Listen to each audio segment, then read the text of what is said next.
Hello guys, welcome to our channel ultimate story hub episode 4। एक लड़की को देख to your son needs help. Anika के मुंह से ये सुनते ही रोहित चलते चलते रुक गया। रोहित अनिका की तरफ मुड़ा और गार्ड्स को इशारा किया कि वह अनिका को आने दे। रोहित ने अपने गेस्ट से रिक्वेस्ट की कि वह कॉन्फ्रेंस रूम में बैठे, वो थोड़ी देर में आ जाएगा। जैसे अनिका रोहित की तरफ बढ़ी, रोहित के गार्ड दौड़कर रोहित के पास आ गए। गार्ड्स ने अनिका को डिस्टेंस बनाए रखने का इशारा किया। गार्ड्स अपनी बंदूकों के साथ अलर्ट थे। मारवा कंपनी के दुश्मन कब किस तरह अटैक करे ये किसी को पता नहीं था। गार्ड्स को हर सिचुएशन के लिए सावधान रहना था। अनिका की बात सुनकर रोहित शॉक्ड हो गया था। उसने अनिका से पूछा, what do you mean by that? Anika guards को देखने लगी। गार्ड्स के सामने ये सारी बातें रोहित को बतानी चाहिए या नहीं, ये सोचने लगी। अनिका के पास कोई प्रूफ नहीं था, लेकिन इस वक्त अनिका को खुद की सेफ्टी से ज्यादा बच्चे की सेफ्टी की फिक्र थी। अपने कंधे से लटके पर्स के बेल्ट को अनिका ने कस के पकड़ लिया। गार्ड्स की ओर देखते हुए अनिका ने रोहित से कहा, देखिए mister Marwah, I think you should help your son. वह किसी मुसीबत में है। ये सुनकर रोहित की हैरानी और बढ़ गई। उसने अनिका से फिर पूछा, आप कहना क्या चाहती हो? प्लीज साफ साफ बताए। उद्धरण चिन्ह। अनिका और भी कंफ्यूज हो गई, क्या बात करें। अनिका तो लिफ्ट में मिली औरत को जानती तक नहीं थी। अनिका ने रोहित को समझाने की कोशिश की। देखिए मिस्टर मारवा, मुझे लगता है आपके बेटे को उसकी ट्यूशन टीचर मेंटल टॉर्चर दे रही है, जिसकी वजह से उसकी मानसिक हालत बिगड़ सकती है। बच्चे कभी कभी बातों को बहुत सीरियस ले लेते हैं, और हमें पता भी नहीं चलता कि कब हमारा कहाँ गया एक झूठ उनके लिए। रोहित ने बीच में ही अनिका को रोक दिया। एक्सक्यूज मी, आप क्या कहना चाहते हैं? उद्धरण चिन्ह। अनिका को पता नहीं चल रहा था कि वह किस तरह से रोहित को समझाएं। अनिका का पैनिक बढ़ता जा रहा था। वह कोई मुसीबत में नहीं फंसना चाहती थी। अनिका ने लंबी सांस भर के रोहित की आंखों में आंख डालकर बोली, देखिए मुझे लगता है आपके बच्चे के साथ कुछ गलत हो रहा है, और उसे आपकी जरूरत है। इतना कहकर अनिका वहां से चली गई। अनिका को इस तरह दौड़कर वापस जाते देखकर रोहित की एक गार्ड ने कहा, सर मुझे लगता है ये लड़की आपकी बहुत बड़ी दीवानी है, किसी न किसी तरह आपकी नजरों में आना चाहती है। तभी एक दूसरे गार्ड ने कहा, सर आज तक हजारों लड़कियों को आपके पीछे घूमते हुए देखा, मगर एक बात तो है, ये लड़की बाकी लड़कियों से काफी अलग है। सारे गार्ड थोड़ा हंसने लगे। तभी रोहित ने गार्ड्स को एक बोस वाली लुक दी, और सारे गार्ड्स फिर अटेंशन में आ गए। Life care hospital. Anika hospital reception पर पहुंची। उसने रिसेप्शनिस्ट से ज्योति शर्मा का बेड नंबर पूछा। रिसेप्शनिस्ट ने अपने सिस्टम में चेक किया और अनिका से कहा, सेकंड फ्लोर रूम नो 32। जैसे ही अनिका लिफ्ट की ओर जाने लगी, रिसेप्शनिस्ट ने उसे रोककर कहा, एक्सक्यूज मी मैम, आपको इस फॉर्म पर अपना नाम लिखना होगा, और ये विजिटर आईडी गले में पहनना होगा। अनिका ने फॉर्म भरने के लिए पेन उठाए, एल फॉर्म पर नाम लिख दिया, डॉक्टर अमृता गुलेरिया। अनिका को रियलाइज हुआ कि यहाँ वह डॉक्टर अमृता की पहचान छुपाकर आए है। उसने किसी तरह वह फॉर्म अपने पर्स में डाल दिया और रिसेप्शन पर पड़ा दूसरा फॉर्म भरने लगी। रिसेप्शन पर बैठी लड़की को यह थोड़ा अजीब लगा, मगर हॉस्पिटल में उसने इससे भी ज्यादा अजीब लोगों को अटेंड किया था। अनिका के पास से फॉर्म लेकर रिसेप्शनिस्ट ने उसे लिफ्ट का रास्ता दिखाया। अनिका रूम नंबर 32 के बाहर पहुंची। उसने देखा सामने की बेंच पर प्रीति सर झुकाए बैठी थी। अनिका के कदमों की आवाज सुनकर प्रीति ने ऊपर देखा। जैसे ही उसे अनिका दिखी, वो दौड़कर अनिका से लिपट गई। प्रीति जोर जोर से रोने लगी। अनिका ने प्रीति के सर पर हाथ फेरते हुए उसे फिर से बेंच पर बिठाया। प्रीति को गले लगाकर अनिका ने कहा, शांत हो जाओ प्रीति, कुछ नहीं होगा बुआ को, मैं हूं ना। अनिका के आने से प्रीति को थोड़ी हिम्मत मिली थी। जैसे प्रीति थोड़ी शांत हुई, अनिका ने उससे कहा, मुझे बुआ के पास लेकर चलो। हॉस्पिटल रूम का दरवाजा खोलकर अनिका और प्रीति अंदर आए। अनिका ने देखा ज्योति बुआ हॉस्पिटल बेड पर आंखें बंद करके लेटी थी। ज्योति बुआ की हाथ में सलाइन लगी थी।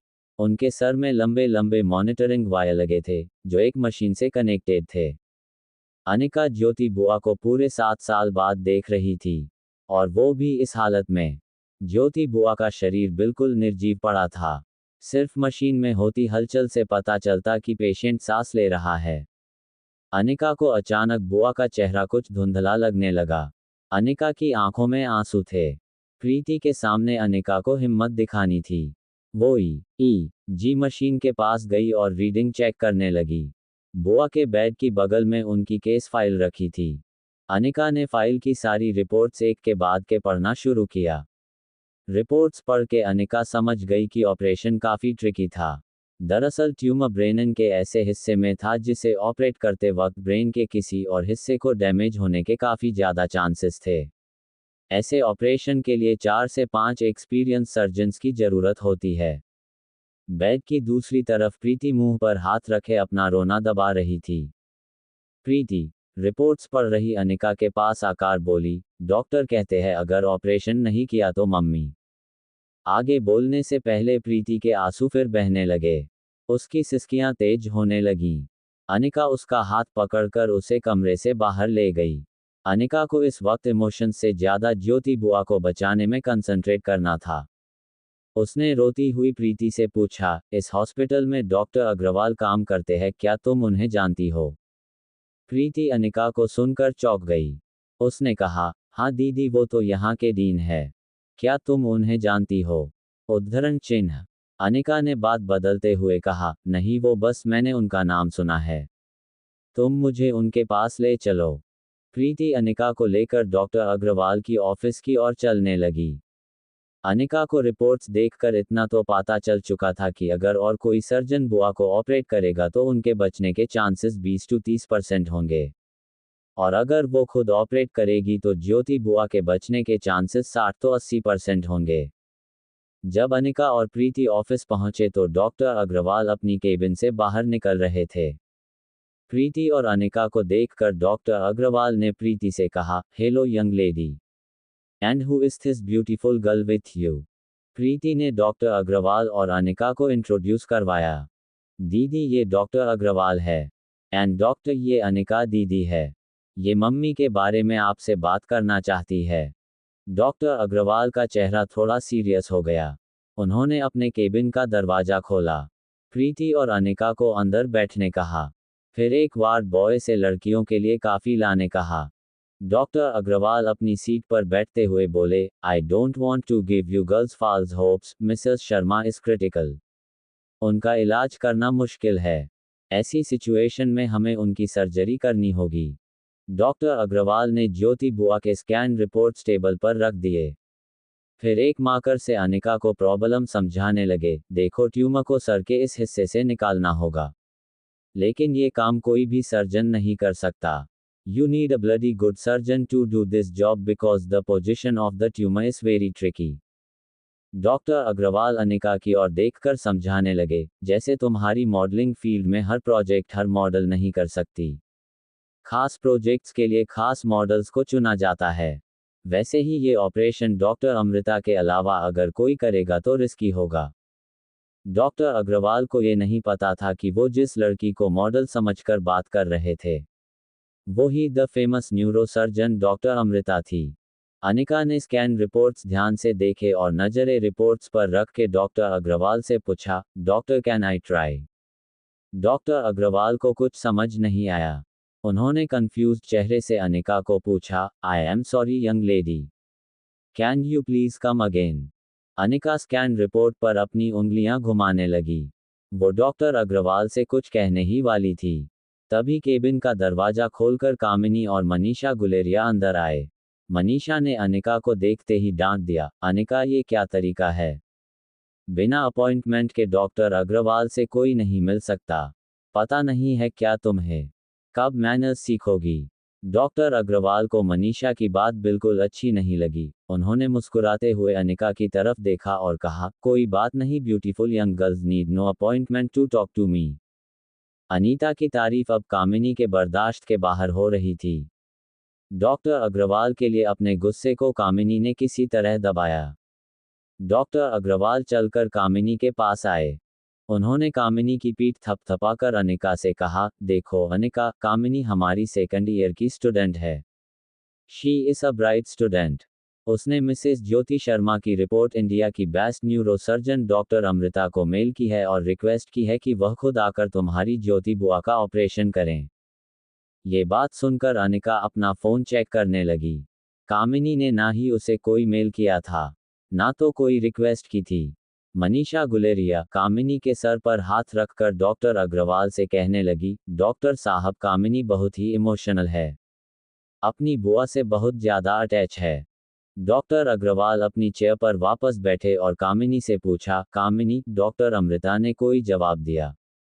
कामिनी की शक्ल से साफ पता लग रहा था कि अब उसके मुंह से जो निकलेगा वह झूठ होगा। कामिनी ने अपनी जेब से मोबाइल निकाला, चेहरे पर झूठे एक्सप्रेशन देकर कुछ चेक करने लगी। फिर झूठ-मूठ निराश होकर डॉक्टर अग्रवाल से बोली, no sir, no answer. I think वो बिजी होंगी। फिर उनके चार्जेस। मनीषा ने कामिनी को बीच में ही रोककर कहा, कितनी बार कहा है कामिनी, ज्योति बुआ के इलाज के लिए वह जो फीस मांगे मैं और तुम्हारे पापा चुका देंगे। आखिर एक ही तो बहन है उनकी। मनीषा का ये जेस्चर देखकर डॉक्टर अग्रवाल काफी इम्प्रेस हुए। उन्होंने मनीषा से कहा, मिसेज शर्मा इज लकी, जिन्हें आप जैसा परिवार मिला। उद्धरण चिन्ह। मनीषा ने एक बड़ी सी स्माइल दी और डॉक्टर अग्रवाल से कहा, हमसे जो बन पड़ेगा हम करेंगे, बाकी ऊपर वाले की मर्जी। चलो बेटा। कामिनी, प्रीति, अनिका, डॉक्टर अग्रवाल को और भी पेशेंट्स देखने हैं। डॉक्टर अग्रवाल ने अपनी जेब से पेन निकाली, एक प्रिस्क्रिप्शन लेटर पर अपना नंबर लिखते हुए बोले, Anika, this is my personal number. तुम्हें कुछ भी पूछना हो तुम मुझे कॉल या मैसेज कर देना। I am here to help you out. उद्धरण चिन्ह। अनिका ने वह कागज पर्स में रख लिया। जब अनिका केबिन से बाहर जाने लगी तभी डॉक्टर अग्रवाल ने अनिका से पूछ लिया, वैसे आप फिल्मों में काम करती हैं या टेलीविजन पर? इससे पहले कि अनिका डॉक्टर के सवाल का जवाब देती, कामिनी ने डॉक्टर अग्रवाल से कहा, सर यह कोई मॉडल या एक्ट्रेस नहीं है, ये तो एक स्कूल ड्रॉप आउट है। 6 साल पहले मनाली छोड़कर भाग गई थी। शादी के दूसरे ही दिन पता चला ये तो पहले से प्रेग्नेंट थी। अब 6 साल बाद वापस लौटी है। अब जैसी भी है, मेरी तो बहन है। डॉक्टर अग्रवाल अनिका को गौर से देखने लगे। उन्हें यकीन ही नहीं हो रहा था। मासूम आंखों वाली लड़की की सच्चाई ये थी। बेहद शर्मिंदा होकर अनिका केबिन से बाहर निकल गई। हॉस्पिटल की कॉरिडोर पहुंचकर अनिका ने पर्स से अपना काला चश्मा निकालकर पहन लिया। कामिनी, मनीषा और प्रीति उसके पीछे आए। मनीषा ने अनिका के कंधे पर हाथ रखकर कहा, ऐसा काम करती ही क्यों हो कि मुंह छुपाना पड़े। कामिनी अपने एक हाथ की उंगली में गाड़ी की चाबी गोल गोल घुमाने लगी। वह बहुत खुश थी, बॉलरूम में सबके सामने हुई उसकी इंसल्ट का आज उसने बदला ले लिया था। उंगली में चाबी घुमाते हुए वह प्रीति के पास गई और कहा, देखो प्रीति, तुम तो जानती हो कि मैं कितनी कोशिश कर रही हूँ ज्योति बुआ की जान बचाने की। डॉक्टर अमृता से कांटेक्ट करने की कोशिश कर रही हूँ, हॉस्पिटल के बड़े बड़े डॉक्टर से भी बात कर ली है मैंने। अब अगर तुम्हारी अनिका दीदी मेरा छोटा सा काम कर दे, तो हम सब मिलकर ज्योति बुआ की जान बचा सकते हैं। अनिका का ध्यान कामिनी की बातों पर नहीं था। वो सिर्फ ये सोच रही थी कि किसी तरह उसे ज्योति बुआ का ऑपरेशन करना होगा। प्रीति को कामिनी की बातों में एक उम्मीद दिखाई दी। प्रीति ने कामिनी से पूछा, बोलो कामिनी, क्या करना है हमें? दीदी मम्मी के लिए जरूर करेंगी, है ना दीदी? बोलो क्या करना होगा? मनीषा धीरे से अनिका के ठीक सामने आकर खड़ी हो गई। अनिका के सनग्लासेज उतार कर बोली, तुम्हारी माँ मरने से पहले वो जो 2 टके की फैक्ट्री तुम्हारे नाम कर गई थी, वो फार्मा फैक्ट्री तुम अपनी बहन के नाम कर दो बस। प्रीति बड़ी उम्मीद से अनिका की ओर देखने लगी। उसे यकीन था कि ज्योति बुआ की जान बचाने के लिए अनिका फैक्ट्री कामिनी के नाम कर देगी। अनिका चलकर हॉस्पिटल की खिड़की के पास गई। वो खिड़की के बाहर देखकर कुछ सोचने लगी। उसे सोचता देखकर मनीषा और कामिनी प्रीति को भड़काने लगी, देखा आज तक कितने एहसान किए थे ज्योति बुआ ने इस पर, आज जब इसके पास मौका है एहसान चुकाने का, तो किस सोच में डूबी है। प्रीति दौड़कर अनिका के पास आई। वो अपने दोनों हाथों से अनिका का कंधा और बाजू हिलाने लगी। वो एक ही रट लगा रही थी, दीदी प्लीज दे दो ना कंपनी, प्लीज दीदी दे दो ना। उद्धरण चिन्ह। प्रीति की बातें जैसे अनिका के कानों पर पड़ ही नहीं रही थी। पीछे खड़ी मनीषा और कामिनी को पता था अब उन्होंने अनिका को चारों ओर से फंसा लिया था। प्रीति अनिका के आगे गिड़गिड़ाने लगी थी, दीदी प्लीज बचा लो मम्मी को। अनिका ने अपने कंधे पर रखा प्रीति का हाथ पकड़ा और धीरे से उसका हाथ अपने कंधे से सरका दिया। प्रीति कुछ बात करे उससे पहले अनिका वहां से निकल गई। अनिका का ये रूप देखकर प्रीति का रोना थम गया। वो सिर्फ खुली आंखों से उसे अकेला छोड़कर जाती हुई अनिका को देखने लगी। Hotel paradise top floor. Anika के स्वीट की डोर बेल बजी। रिया ने दरवाजा खोला। Room service. रिया ने ऑर्डर किया हुआ पिज्जा लाया था। बॉय ने पिज्जा डाइनिंग टेबल पर रखा। उसने रिया से कहा, एंजॉय योर मील मैम। इस पर रिया ने बड़े प्यार से कहा, अंकल मम्मा आपको टिप दे देगी बॉय। रिया को स्माइल देकर चला गया। जैसे ही रिया ने पिज्जा का टुकड़ा उठाया उसे कुछ याद आया। उस दिन फोन पर जिस दोस्त से बात हुई थी वो तो होटल लॉबी आया ही नहीं। रिया ने प्लेट में पिज्जा के 2 टुकड़े लिए। उसे पता था मम्मा ने सामने जाने से मना किया था, मगर उस दोस्त की बातें सुनकर रिया को लगा कि वो बहुत अकेला था। रिया उससे दोस्ती करना चाहती थी। रिया ने अपने स्वीट का मेन डोर खोला। धीरे धीरे वो सामने वाले स्वीट के दरवाजे तक पहुंची। डोर बेल तक रिया का हाथ नहीं पहुंचता था। वो अपने पाँव से दरवाजे को किक करने लगी। थोड़ी देर किक करने के बाद धीरे से दरवाजा खुला। दरवाजा आर्यन ने खोला था। दरवाजा खुलते ही रिया और आर्यन ने एक दूसरे को देखा। रिया के हाथ से प्लेट गिर गई। दोनों कुछ देर एक दूसरे को देखते रहे। उन्हें लगा किसी ने उनके सामने मिरर रख दी हो। रिया और आर्यन को लगा जैसे उनके सामने किसी ने आईना रख दिया हो। कत्थई बड़ी बड़ी आंखें, गोरा रंग, लाल गाल, बाहर निकले कान। रिया आर्यन को छूकर चेक करने लगी। पहले तो रिया ने आर्यन की नर्म और नाजुक नाक दबाई, फिर उसके कानों को अपनी उंगलियों से मसला। फिर अपने दोनों हाथों में रिया ने आर्यन के दोनों हाथ लिए। रिया आर्यन की हथेलियां देखने लगी। रिया बेंगलुरु में एक बार वैक्स म्यूजियम गई थी।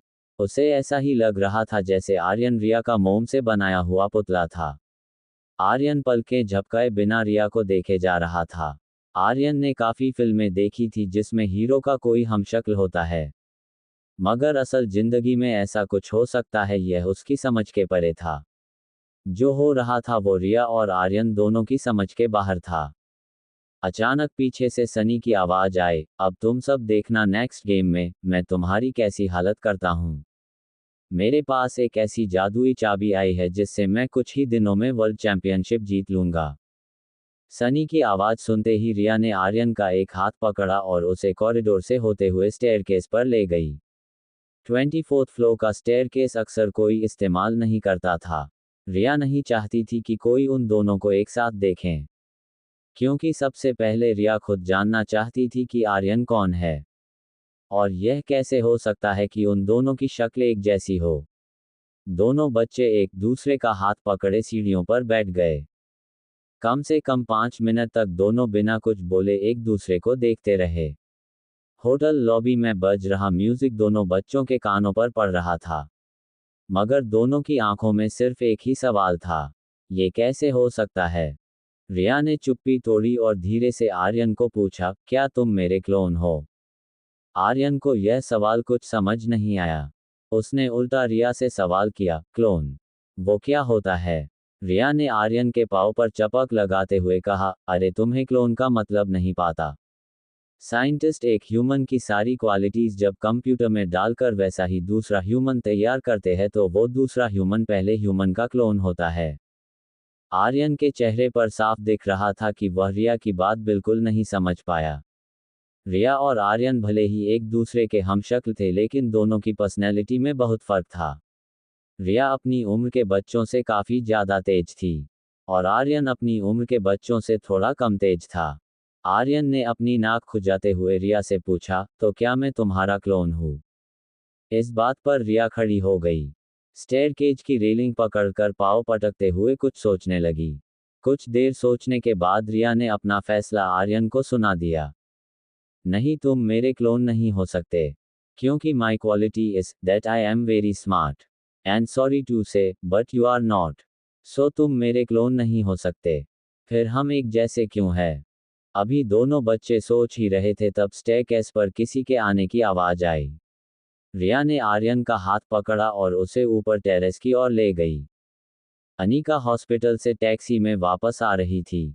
उसके मन में सिर्फ एक ही बात चल रही थी, ज्योति बुआ का ऑपरेशन जल्द से जल्द करना होगा। उसके लिए उसे डॉक्टर अमृता बनकर सबके सामने आना ही होगा। उसने अपनी पर्स से डॉक्टर अग्रवाल का कार्ड निकाला और उनके पर्सनल नंबर पर फ़ोन लगाया। जैसे ही डॉक्टर अग्रवाल ने फ़ोन उठाया, अनिका ने उन्हें बताया, हेलो डॉक्टर, मैं अनिका गुलेरिया बोल रही हूँ। ज्योति बुआ के ऑपरेशन के बारे में क्या आपसे 2 मिनट बात कर सकती हूँ? सामने से डॉक्टर अग्रवाल ने अपने फ्रेंडली अंदाज से कहा, of course my dear, please go ahead.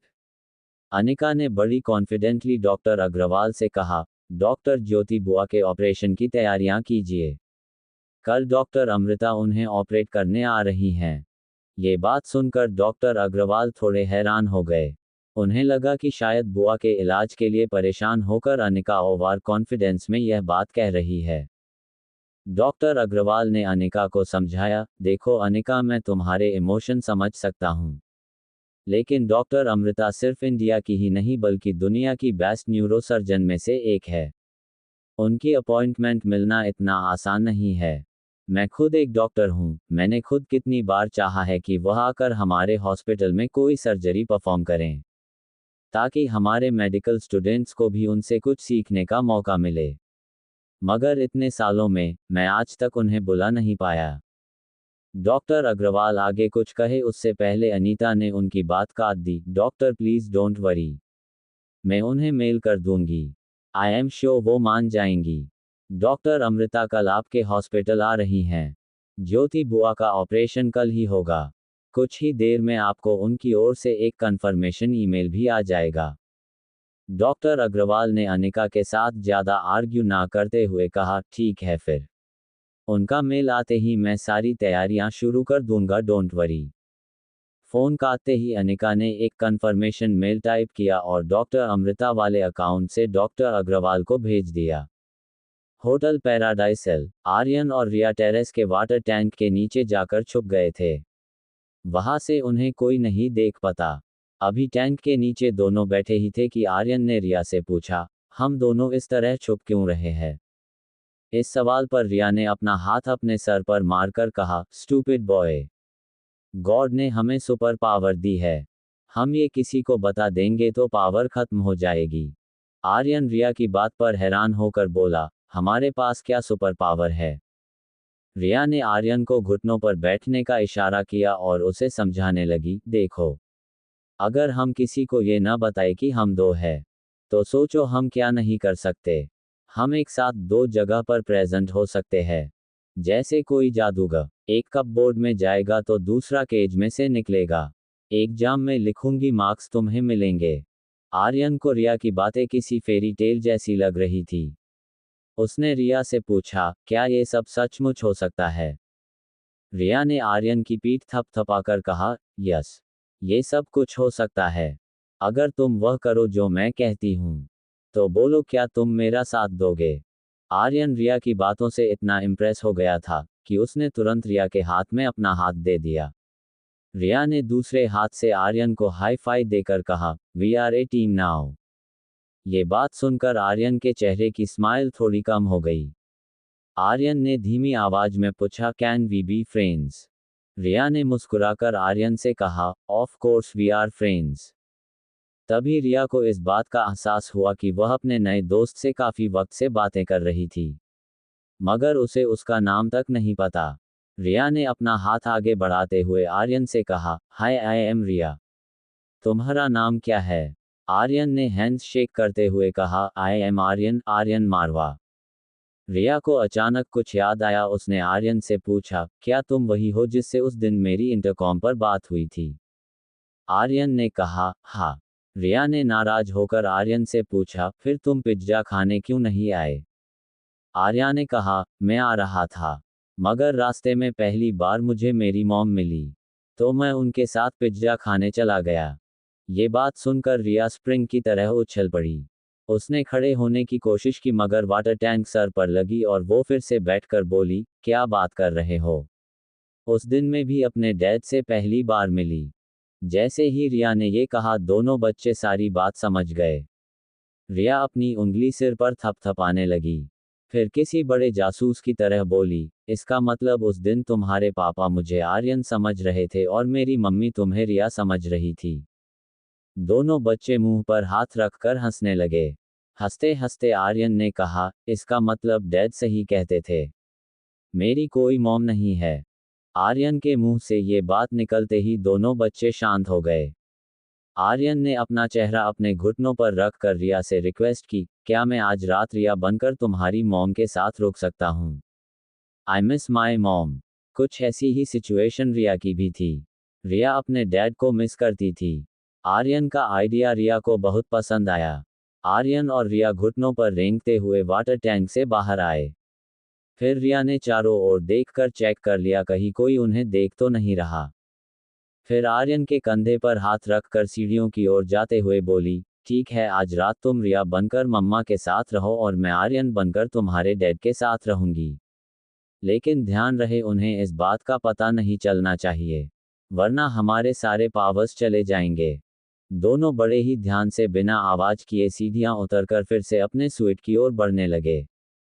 Life care hospital, room number 32 के सामने प्रीति बेंच पर बैठी थी। उसकी आंखों से आंसू तो बह रहे थे, मगर उसकी सिसकियां खत्म हो चुकी थी। प्रीति को यकीन नहीं हो रहा था। जब उसकी मां जिंदगी और मौत के बीच लड़ रही थी तब अनिका उनका साथ छोड़कर जा चुकी थी। कामिनी ने प्रीति के कंधे पर हाथ रखा। वो उसके पास आकर बैठ गई। कमीनी अचानक बड़े ही मेच्योर अंदाज में प्रीति को समझाने लगी, हमें तो पहले ही पता था कि अनिका किसी की सगी नहीं। तुम्हारी आंखें आज खुली। मैंने और मेरी माँ ने कितना सहा है ये हम ही जानते हैं। तुम और ज्योति बुआ इस पर आंख बंद करके विश्वास कर लेते, पर इसकी असलियत क्या थी यह सिर्फ हम ही जानते थे। मगर तुम लोग मेरी माँ को सौतेली समझकर कोसते रहे। प्रीति ने बिना कुछ कहे रोती हुई आंखों से कामिनी को देखा। कामिनी ने अपने हाथों से प्रीति के आंसू पोंछे और कहने लगी, देखो उस अनिका को भूल जाओ। हम हैं ना यहाँ, तुम्हारी मम्मी को कुछ नहीं होने देंगे। मैंने खुद डॉक्टर अमृता को मेल किया है। बुआ के ऑपरेशन के लिए तुम फिक्र मत करो। प्रीति को अब भी विश्वास नहीं हो रहा था कि अनिका ऐसा कर सकती थी। तभी हॉस्पिटल पैसेज में डॉक्टर अग्रवाल के जूतों की तेज आवाज आने लगी। प्रीति ने देखा तो डॉक्टर अग्रवाल के चेहरे पर मुस्कान थी। वो प्रीति के पास आए। जैसे ही प्रीति बेंच पर से खड़ी हुई डॉक्टर ने उसके कंधों को पकड़कर कहा, प्रीति तुम्हारे लिए एक गुड न्यूज़ है। डॉक्टर अमृता तुम्हारी मम्मी का ऑपरेशन करने के लिए मान गई है। वह कल मिसेज शर्मा का ऑपरेशन करेंगी। उनका कंफर्मेशन मेल भी आ गया। प्रीति यह बात सुनकर बेहद खुश हो गई। उसकी आंखों के आंसू चेहरे की मुस्कान में बदल गए। कामिनी और मनीषा एक दूसरे को देखने लगे। उन्हें यकीन नहीं हो रहा था कि आखिर डॉक्टर अमृता ज्योति बुआ का ऑपरेशन करने के लिए मान कैसे गई। मौका देखते ही कामिनी ने कह दिया, थैंक गॉड मेरे इतने मेल्स का फाइनली उन्होंने पॉजिटिव रिस्पांस दिया। कामिनी की बात सुनकर डॉक्टर अग्रवाल कंफ्यूज हो गए। उन्होंने कामिनी से पूछा, मगर अभी अभी अनिका ने मुझे कॉल किया था कि। कामिनी ने डॉक्टर अग्रवाल को बीच में ही रोकते हुए कहा, सर आप भी किसकी बातों पर यकीन कर रहे हो? अरे वह कैसे डॉक्टर अमृता तक पहुंच सकती है? उसके पास तो बुआ के रिपोर्ट्स तक नहीं है और ना ही बुआ के ऑपरेशन में उसे कोई इंटरेस्ट है। आप पूछ लीजिए प्रीति से। बुआ के ऑपरेशन के लिए उसे एक छोटा सा काम दिया था वह भी उसने नहीं किया। डॉक्टर अग्रवाल इस बात पर हैरान हो गए। जाने से पहले उन्होंने प्रीति के सर पर हाथ रखकर कहा, चलो अब आंसू पोंछ लो। इंडिया की बेस्ट न्यूरो सर्जन कल तुम्हारी मां का ऑपरेशन करने वाली है। Your mother knees your prayers not tears. इतना कहकर डॉक्टर अग्रवाल वापस जाने ही लगे थे तब कामिनी ने उनका रास्ता रोककर उनसे कहा, sir if you don't mind कल क्या मैं डॉक्टर अमृता को इस ऑपरेशन में असिस्ट कर सकती हूँ? डॉक्टर अग्रवाल ने थोड़ा सोचने के बाद जवाब दिया, well show I will put your name on the list. उन्हें जूनियर डॉक्टर्स की एक टीम की जरूरत होगी। मैं तुम्हारा भी नाम उसमें ऐड कर दूंगा। कामिनी ये सुनकर बेहद खुश हो गई। वह भूल गई कि वह हॉस्पिटल में खड़ी थी। वो जोर जोर से सबको बताने लगी, सुना तुमने, मैं कल डॉक्टर अमृता को असिस्ट करने वाली हूँ। प्रीति सुना, तुमने मॉम, क्या आपने सुना, I am going to assist the best neurosurgeon in India doctor Amrita. Hotel paradise. Riya और आर्यन ने अपने कपड़े आपस में बदल लिए। रिया आर्यन को फाइनल टिप्स देने लगी, देखो चाहे कुछ भी हो जाए, मम्मा को पता नहीं चलना चाहिए कि तुम रिया नहीं हो। कोई कंफ्यूजन हो तो टैबलेट पर गेम खेलने लगना और मम्मा से कह देना मेरी इंपॉर्टेंट गेम चल रही है, बाद में बात करेंगे। और अगर कोई भी गड़बड़ हो तो मुझे फ़ोन कर लेना। इस बात पर आर्यन थोड़ा घबरा गया। वो रिया से कहता है, मगर मैं तुम्हें फ़ोन कैसे करूँगा, मेरे पास तो फ़ोन नहीं है। रिया आर्यन की यह बात सुनकर चौंक गई और बोली, ओफो, इतने बड़े हो गए हो फिर भी तुम्हारे पास फ़ोन नहीं है। एनीवेज तुम मेरा फ़ोन रखो, आई विल मैनेज। रिया ने आर्यन के हाथ में अपना फ़ोन दिया। फिर 24th फ्लोर की लॉबी का दरवाज़ा खोलकर वह चेक करने लगी कहीं कोई लॉबी में खड़ा तो नहीं है। मगर जैसे ही उसने दरवाज़ा खोला, उसने देखा सनी ठीक उसके सामने खड़ा था। सनी के दोनों हाथ अपनी कमर पर थे। उसने रिया की आंखों में आंखें डालकर कहा, समझ गया, मैं सब समझ गया, समझ गया, मैं सब समझ गया। सनी की आवाज़ कानों पर पड़ते ही रिया ने आर्यन को दरवाजे के पीछे धकेल दिया और अपने रूम की कार्ड की उसे दे दी। फिर रिया ने सनी से पूछा, क्या समझ गए। सनी ने रिया को सैल्यूट करते हुए कहा, मैं सब समझ गया कि कब तुम गेम खेलते हो, चोरी छुपे घर से बाहर जाते हो और फिर टेरेस पर जाकर गेम खेलते हो। मतलब इतने टाइम से ये सब कुछ तुम मेरी आंखों के सामने ही कर रहे थे, लेकिन मुझे पता भी नहीं चला। आज मुझे समझ नहीं आ रहा है कि मैं ज़्यादा बेवकूफ़ हूँ या फिर तुम अल्ट्रा जीनियस।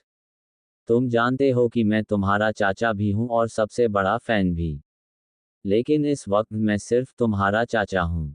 तुम अभी अंदर चलो, वो खड़ूस मिस मैरी आ चुकी है तुम्हें पढ़ाने, बहुत गुस्से में है, कब से तुम्हारा वेट कर रही है।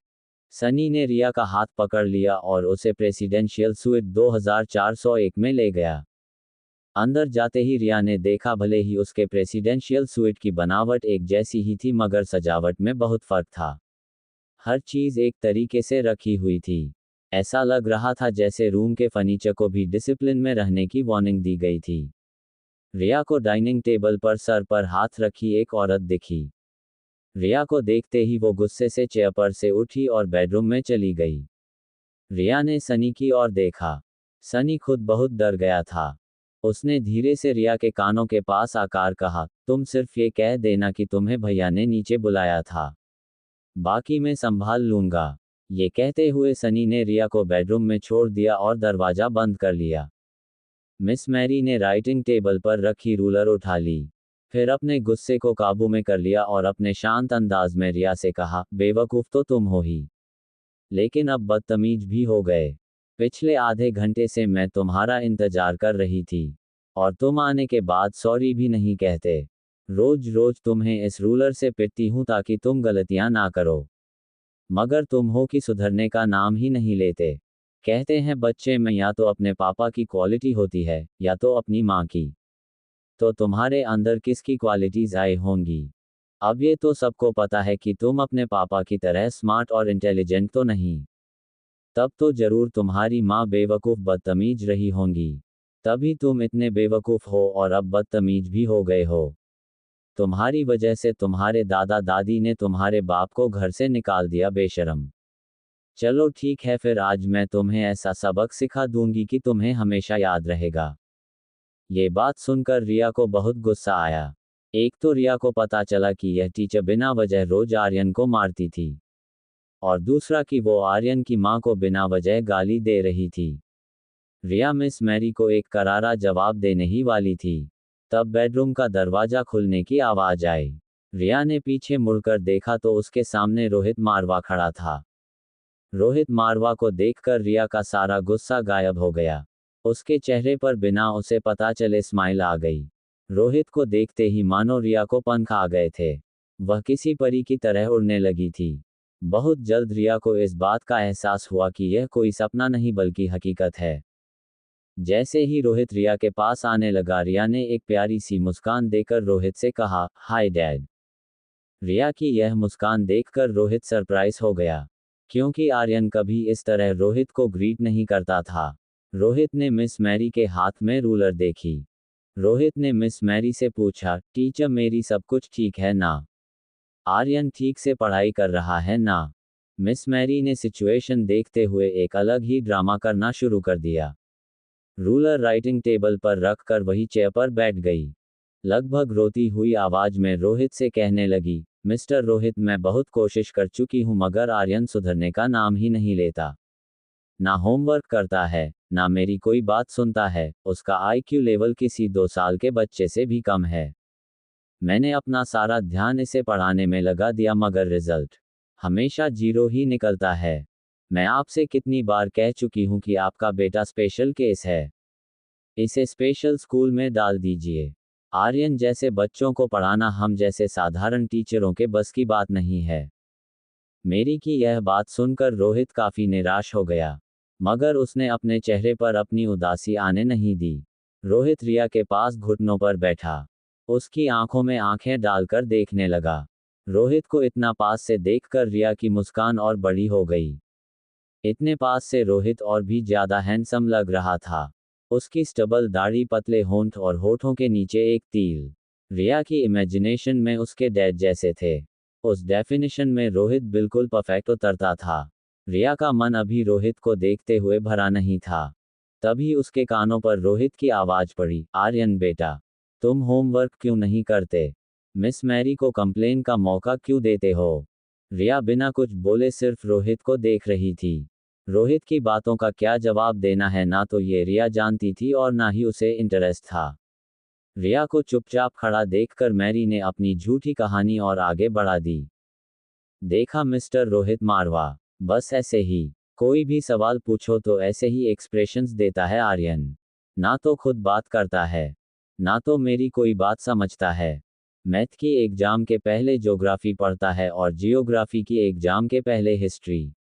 ऐसे बच्चे को डिसिप्लिन में लाना बहुत मुश्किल है। और फिर बच्चा ही तो है, मार भी तो नहीं सकते। मेरी की यह बात सुनकर रिया ने मैरी की ओर देखा। रिया को पता था कि टीचर साफ झूठ बोल रही है, वह रोज आर्यन को मारती थी। रोहित पास की चेयर पर जाकर बैठ गया। रोहित का सर झुक चुका था। ऐसा लग रहा था जैसे रोहित ने आर्यन को लेकर हार मान ली हो। रिया से रोहित की हालत देखी नहीं जा रही थी। रिया रोहित को कुछ कहे उससे पहले मिस मैरी ने अपनी आखिरी चाल चल दी। वो रोहित के पास आए और बिल्कुल धीमी आवाज में कहने लगी, मिस्टर रोहित, मेरी बात मान लीजिए। आर्यन को स्पेशल स्कूल की जरूरत है। वहाँ के टीचर्स ऐसे ऑटिस्टिक बच्चों को पढ़ाने में ट्रेंड होते हैं। आर्यन उनके अंडर ट्रेन होगा तो बड़ा होकर आप पर बोझ नहीं बनेगा। ऐसी एक स्कूल में मेरा कांटेक्ट है। हमें जल्दी फैसला लेकर आर्यन को वहां भेज देना चाहिए। मिस मैरी की बात सुनकर रिया हैरान हो गई। उसे पता था कि आर्यन एक नॉर्मल बच्चा है। उसे ऐसी स्कूल में जाने की कोई जरूरत नहीं। वह देख सकती थी कि मिस मैरी किसी गहरी प्लानिंग में थी। रिया ने सोच लिया था कि अगर रोहित ने आर्यन का साथ नहीं दिया और मिस मैरी की बात मान ली, तो वह अपनी मम्मा को सब कुछ बता देगी। आर्यन को यहाँ से छुड़ा लेगी और फिर कभी रोहित से नहीं मिलेगी। वह शांत खड़ी रोहित के जवाब का इंतजार कर रही थी। मिस मैरी ने रोहित के कंधे पर हाथ रखकर उसे फिर से पूछा, mister Marwah, I am waiting for your answer. Rohit ने अपने सर से हाथ हटाया और बिना मिस मैरी को देखे जोर से आवाज लगाई, सनी, सनी, यहाँ आओ। रोहित को इतनी जोर से चिल्लाते सुन सनी दौड़कर बेडरूम में आया। वो घबराकर रोहित से पूछने लगा, क्या हुआ भैया? क्या आर्यन से कोई गलती हुई? सनी रिया की ओर देखने लगा। वो इशारे से रिया को पूछने लगा कि क्या हुआ। उसे डर था कहीं रोहित के सामने आर्यन का गेमिंग वाला राज न खुल गया हो। तभी रोहित ने सनी से कहा, सनी एक काम करो, मिस मैरी को पूरे साल की फीस दे दो। और उनसे कह देना कि अगर वह आर्यन को नहीं पढ़ा सकती तो हम किसी और को ढूंढ लेंगे। कल से यहाँ आने की कोई जरूरत नहीं। रोहित की यह बात सुनकर मिस मैरी शॉक हो गई। उसने सोचा नहीं था कि रोहित उससे इस तरह बात करेगा। बात को बिगड़ते देख मेरी ने सिचुएशन संभालने की कोशिश की और कहने लगी, मैं मनाली की बेस्ट टीचर हूँ। जो मैं नहीं कर सकती वह मनाली की कोई टीचर नहीं कर सकती। बाकी आपको जो ठीक लगता है वह कीजिए। आर्यन आपका बेटा है, लेकिन एज ए टीचर मेरा फर्ज बनता है कि मैं अपने स्टूडेंट की भविष्य के लिए आपको सही सजेशंस दूं। मेरे सजेशन को मानना या ना मानना आपके हाथ में है। ये कहकर मिस मैरी कमरे से बाहर जाने लगी। तभी रिया को लगा कि मिस मैरी को इस तरह बिना किसी सजा के जाने दिया तो वह आर्यन जैसा बर्ताव किसी और बच्चे के साथ भी कर सकती है। तो अब एक ड्रामा रिया ने शुरू किया। वह रोहित के पैरों से लिपट कर बोली, आई एम सॉरी डैड। मेरी वजह से आपकी बहुत बदनामी हुई है। I am really sorry dad. मैं आप जितना स्मार्ट और इंटेलिजेंट नहीं हूँ और मेरी माँ की तरह बेवकूफ़ और बदतमीज हूँ। तभी तो आपको दादा दादी ने घर से निकाल दिया। आर्यन की यह बात सुनकर रोहित को बहुत बड़ा शॉक लगा। उसने आर्यन को इस तरह बिहेव करते कभी नहीं देखा था। और आर्यन के मुंह से यह सारी बात सुनकर रोहित रिया के बिल्कुल सामने जमीन पर बैठ गया। उसे दोनों हाथों से पकड़कर पूछा, नो आर्यन, ऐसी कोई बात नहीं। लेकिन तुम्हें ये सब किसने कहा? रिया ने अपना हाथ ऊपर करके दरवाजे पर खड़ी मिस मैरी की ओर इशारा कर दिया। रिया, रोहित के पीठ के पीछे उसे कंधे पकड़कर छुप गई। मिस मैरी को समझ नहीं आ रहा था कि वह क्या करें। उसे अंदर ही अंदर डर लग रहा था कि यह बात सुनकर रोहित उसके साथ क्या करेगा। वह अटक अटक कर अपने डिफेंस में बोलने लगी, मिस्टर मारवा, आर्यन झूठ बोल रहा है। एक्चुअली यह ऐसे लड़के अक्सर झूठ बोला करते हैं। मैंने आपसे कहा था ना, it is dangerous to keep him here. तभी रोहित के पीछे छुपी रिया ने अपना मुंह बाहर निकाला। फिर मिस मैरी को देखकर अपनी जीभ बाहर निकाली और कहा, sorry teacher, please don't start heating me again. ये सुनकर रोहित और सनी दोनों को लगा कि अगर मिस मैरी लड़का होती तो उसके किए की सजा उसे यही दे देते। रोहित की आंखों में गुस्सा देखकर मिस मैरी घबराकर मेन डोर की ओर भागने लगी। मेन डोर के बाहर रोहित के गार्ड्स ने मिस मैरी को रोक लिया। रोहित ने रिया के माथे पर हाथ घुमाते हुए कहा, आर्यन बेटा, तुम थोड़ी देर खेलो, डैड अभी आते हैं। इतना कहकर आर्यन खड़ा हुआ और सनी के साथ बेडरूम का दरवाजा बंद करते हुए बाहर चला गया। मिस मैरी को पता चल गया था कि अब बचने का कोई रास्ता नहीं था। गार्ड्स ने उसका रास्ता रोक कर रखा था। पीछे रोहित बेहद गुस्से में उसकी ओर बढ़ रहा था। रोहित मिस मैरी के पास आकर रुक गया और अपनी जेब से फोन निकालकर डायल करते हुए बोला, अभी आगे की पूछताछ आपसे पुलिस ही करेगी। आई विल मेक श्योर कि आप पर चाइल्ड हैरेसमेंट का ऐसा केस हो जिसमें आपको बेल तक ना मिले। And I will hire the best lawyer of Manali. ये सुनते ही मिस मैरी ने रोहित के पांव पकड़ लिए। रोते हुए सब कुछ कन्फेस करने लगी, I am sorry mister Rohit, मुझे माफ कर दीजिए। मैंने ऐसा सिर्फ पैसों के लिए किया। मैं जानबूझकर आर्यन को टॉर्चर करती थी, उसे गलत सिखाती, ताकि आप कन्विंस हो जाए कि आर्यन नॉर्मल बच्चा नहीं है और आप उसे स्पेशल स्कूल में डाल दे। रोहित ने पाँव झटककर मिस मैरी से अपने आप को अलग किया और पूछा, किसने पैसे दिए थे? ये सब करने के लिए किसने पैसे दिए थे, बोलो। मेरी कुछ जवाब नहीं दे रही थी। उसे समझ नहीं आ रहा था कि वह क्या करें। तभी रोहित ने चिल्लाकर पूछा, विल यू टेल मी और should I call the police? मेरी के पास और कोई रास्ता नहीं था। उसने अपने दोनों हाथ जोड़ लिए और कहा, आपके अंकल मिस्टर किशोर मारवा ने मुझे पैसे दिए थे। इतना कहकर मैरी फूट फूट कर रोने लगी। रोहित ने गार्ड्स को इशारा किया कि वह मैरी को कमरे से ले जाए। रोहित कभी सोच भी नहीं सकता था कि उसके अपने परिवार के लोग उसके बेटे की जान के दुश्मन बन जाएंगे। रोहित का गुस्सा गिल्ट में बदल गया। वह फिर से आर्यन के बेडरूम की ओर चलने लगा। रिया दरवाजे के बाहर जाकर सब कुछ देख रही थी। रोहित को वापस आता देख रिया दौड़कर रोहित के पास गई और रोहित के पांव से लिपट गई। रिया को इस बात की खुशी थी कि रोहित ने आर्यन को अपने हाल पर छोड़ा नहीं था।